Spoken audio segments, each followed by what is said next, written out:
অখণ্ড মন্ত্রে দীক্ষা পেয়েছি, যারা স্বামী স্বরূপানন্দ পরমহংসদেবের আশ্রয় পেয়েছি, তাদেরকে সবসময় যে কথাগুলি মনে রাখা দরকার যে তিনি তার কাছে দীক্ষা যখন আমরা নিতে গেছিলাম তখন তিনি আমাদেরকে কি প্রতিজ্ঞা আবদ্ধ করে রেখেছিলেন, অর্থাৎ আমরা সেখানে কি প্রতিজ্ঞা করেছিলাম দীক্ষা নেওয়ার সময় আমরা সেগুলো মনে রাখছি না। এটা বড় সমস্যা, বড় দুর্ভাগ্য। কি কি প্রতিজ্ঞা করেছিলাম? প্রথম প্রতিজ্ঞা করেছিলাম যে আমরা ওঙ্কার মন্ত্র ব্যতীত আর কাউকেই আমাদের উপাস্য বলে মনে করব না, অন্য কোনো দিকে আমরা ফিরেও তাকাবো না, কিন্তু কাউকে আমরা অসম্মানও করব। আর দ্বিতীয় ছিল অখণ্ড মণ্ডলেশ্বর শ্রী শ্রী স্বামী স্বরূপানন্দ পরমহংসদেব ছাড়া কাউকে আমরা নির্দেশক বা আদেশদাতা বলে মানব না, অর্থাৎ একমাত্র স্বরূপানন্দ পরমহংসদেবই আমাদের একমাত্র গুরু। আমাদের গুরু পরম্পরার পরিচয়টা কিরকম আছে? পরব্রহ্ম অখণ্ড নাম স্বরূপানন্দ, এখানেই সমাপ্ত, এরপরে আর কিছু নাই। সুতরাং তারপরে সকলেই আমাদের গুরু ভাই। এমনকি বাবা উনি নিজেও তো আমাদের সমসাধক রূপে থাকেন, তিনিও বলেছেন যে আমিও তোমাদের গুরু ভাই। কিন্তু তার গুরুত্ব যদি চলে যায় তাহলে আর এই তিনি যে অভ্যুন্নত গুরুবাদ আমাদেরকে দিতে এসেছিলেন সেটা আর থাকে না, তাই তিনি গুরু বেশে আছেন। এবার আমাদের প্রতিদিন কিছুক্ষণ হরিওম কীর্তন করার কথা ছিল, আমরা করি কি সবাই? প্রতিদিন 4 বার উপাসনা করার কথা ছিল, সবাই কি করি? যদি প্রতিদিন 4 বার উপাসনা না করি কি ঘটে? শ্রী শ্রী ভগবানী বলেছেন, আমি আজ থেকে নাম সাধনের ব্রত নিলে তাতে কিন্তু বাচ্চারা আমি প্রতিদিন 4 বার করে তোমাদের কাছে ছুটে আসবো, প্রাণ ভরা এই ব্যাকুল কামনা নিয়ে যে তোমরা ওই নির্দিষ্ট সময়ে উপাসনার যজ্ঞবেদিতে বসেছ এবং সে সময়ে যদি প্রেম ভরে তোমরা মধুময় অখণ্ড নাম শোনাও তাহলে স্নেহে প্রেমে পুলকে আমার হৃদয়টি ভরে যাবে। আর স্বেচ্ছায় গৃহীত এই ব্রতে যদি তোমরা নিষ্ঠাযুক্ত না থাকো তাহলে আমি মৌন মুখ বেদনাহত হয়ে তোমাদের গৃহের ছঞ্ছাতলে অপেক্ষা করব। তিনি কিন্তু গৃহে আসবেন না, গৃহের ছঞ্ছাতলে অপেক্ষা করবেন। তা আমরা কি বাবানীকে নিয়মিতভাবে গৃহের ছঞ্ছাতলে ওই আবদ্ধ রাখবো, ওভাবে কষ্টে দাঁড় করিয়ে রাখবো? শীত গ্রীষ্ম বর্ষা সবসময় তিনি ওভাবে দাঁড়িয়ে দাঁড়িয়ে থাকবেন? নাকি আমরা উপাসনাটি করবো? কি করবো আমরা? বলুন আপনারা, কি করবো? উপাসনা করবো তো? তাহলে 4 বার উপাসনা কিন্তু আমাদের করতেই হবে, সে 10 মিনিট হলেও করতে হবে, এটা খেয়াল রাখতে হবে। আরো একটা মারাত্মক প্রতিজ্ঞা করেছিলাম, যদি মহাপ্রলয় ঘটে তাহলেও আমরা কিন্তু সে কার্যটি থেকে বিরত থাকবো না, অর্থাৎ সপ্তাহে একটি দিন সমবেত উপাসনা অবশ্যই করতে হবে। এই সপ্তাহে একটি দিন সমবেত উপাসনা যদি আমরা না করি, বাবানী বলছেন সে তাকে আমি আমার শিষ্য বলে স্বীকার করি না। সমবেত উপাসনায় যাহারা নিয়মিত বসেন তাহারা আমার ক্রোড়েই অবস্থান করে। বাবার কোলে বসতে চায় না কে?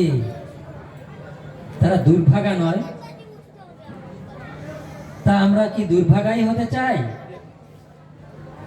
সমবেত উপাসনায় গেলে দেখা যায় 100 ঘর গুরু ভাই বোন আছে, সমবেত উপাসনায় গেলে দেখা যায় 5 জন, তাহলে বাকিরা সব দুর্ভাগা। তাই দুর্ভাগ্য নিয়ে আমরা বাঁচতে চাই নাকি? যাই হোক, সকলে চেষ্টা করবেন সৌভাগ্যবান হতে বা সৌভাগ্যবতী হতে, বাবানীর ক্রোড়ে অবস্থান করতে। আশা করব সকলে এটা একটু খেয়াল রাখবেন। আর প্রতিদিন প্রত্যেক অখণ্ডকে মাতা পিতার চরণ বন্দনা বাধ্যতামূলক করতেই হবে। যারা করবে না তারা অখণ্ড বলে কখনো স্বীকৃত হতেই পারে না। বাবানী বলেছেন, যারা মা বাবার চরণ বন্দনা করে না, ভগবান তাহাদের প্রণাম স্বীকার করে না, ভগবান তাদের কোনো বন্দনাই স্বীকার করে না। তো আমি কোন ছাড়, সুতরাং আমিও স্বীকার করি না। যারা মা বাবাকে শ্রদ্ধা করে না আর বাবা মনিকে শ্রদ্ধা করে বা অন্য কাউকে শ্রদ্ধা করে, সে শ্রদ্ধা মেকি। এই মেকি শ্রদ্ধায় কখনো মানুষ মানুষ হতে পারে না, অমানুষই হয়। মানুষের চরিত্র সুগঠিত হতে পারে না, তার চরিত্র অগঠিতই থাকে এবং সে দুশ্চরিত্রবান হয়। আরো প্রতিজ্ঞা করেছিলাম, প্রতিদিন আমরা কিছু কিছু ত্যাগ স্বীকার করব। অর্থাৎ আমার পরিবারের জন্য যেমন আমি চিন্তা করছি, সেরকম আমার আশপাশে যারা রয়েছে, যারা খুব নিডি পার্সন, যারা খুব দরিদ্র, বাবা উনি বলেছেন ভগবান কোথায় থাকেন। যারা এই পথে প্রান্তরে পড়ে রয়েছে, যাদের দেখার কেউ নেই, ভগবান তাদের মধ্যে অবস্থান করছে। তাদের যে সেবা দেয়, সে ভগবানেরই সেবা দেয় আর সে গুরুরই সেবা করে। সুতরাং আমাদের প্রতিদিন কিছু কিছু ত্যাগ স্বীকার এভাবে করার চেষ্টা করতে হবে। আর নিয়মিত জগন্মঙ্গল পরিভ্রমণ করার চেষ্টা করতে হবে। নিজের শরীরের মধ্যে দিয়ে জগন্মঙ্গল পরিভ্রমণ আমাদের সংযম সাধনা বইয়ে আছে, আর আছে কিসে? বিবাহিতের ব্রহ্মচর্যে, এই বইগুলোতে আছে। তো এবার আমরা যদি এই জগন্মঙ্গল পরিভ্রমণটি করি, আমাদের চরিত্রে কোনো ত্রুটি থাকার সুযোগ থাকবে না। অর্থাৎ নিয়মিত আমরা যদি বলি আমি জগতের মঙ্গলকারী হচ্ছি, তা আমি জগতের মঙ্গলকারী হচ্ছি বলতে বলতে কি কোনো অপকর্ম আমার পক্ষে করা সম্ভব হবে? কোনো মতে সম্ভব হবে না। সুতরাং এই জগন্মঙ্গল পরিভ্রমণ এবং জগন্মঙ্গল সংকল্প, ইহাই আমাদেরকে চরিত্রের সুদৃঢ়তা দেবে। এরপরে আমরা আরো প্রতিজ্ঞা করেছি। কি প্রতিজ্ঞা করেছি? আমরা নিয়মিত দিনলিপি লিখব। দিনলিপি রাখবো কেন? ধারাবাহিক অনুশীলনের জন্য। কিসের ধারাবাহিক অনুশীলন হবে? আমাদের চরিত্র গঠন হবে। দিনলিপিতে 35টি প্রশ্ন আছে। বাবা উনি 3টি বই লিখেছিলেন, সেই 3টি বইয়ের মধ্যে সরাসরি লিখেছেন। 3টি বইয়ের মধ্যে প্রথম বইটি দিনলিপি, দ্বিতীয় বইটি স্ত্রী জাতিতে মাতৃভাব। মায়েদের মধ্যে যদি মাতৃভাব না থাকে, তাহলে মায়েদের চরিত্র সুগঠিত হবে না। পুরুষদের মধ্যে যদি মাতৃভাব না থাকে, তাদের চরিত্র সুগঠিত হতে পারে না। বাবা উনি এটা ভালোভাবে উপলব্ধি করেছিলেন, তাই তিনি স্ত্রী জাতিতে মাতৃভাব বইটি লিখেছেন।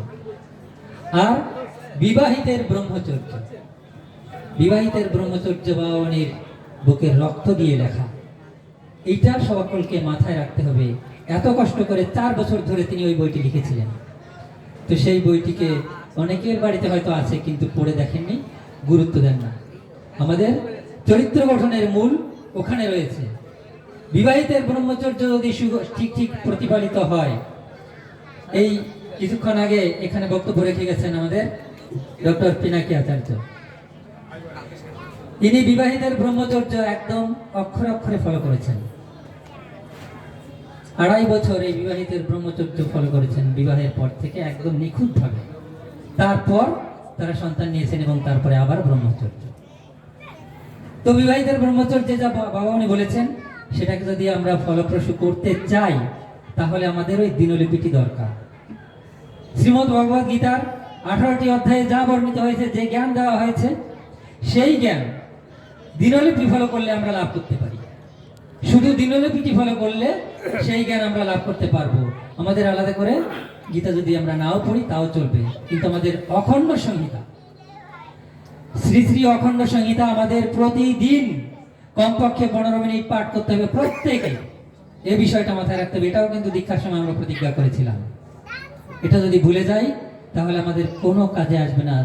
অখণ্ড সংহিতায় জীবনের এমন কোনো প্রশ্ন নেই, এমন কোনো সমস্যা নেই যার সমাধান অখণ্ড সংহিতার মধ্যে নাই। যাই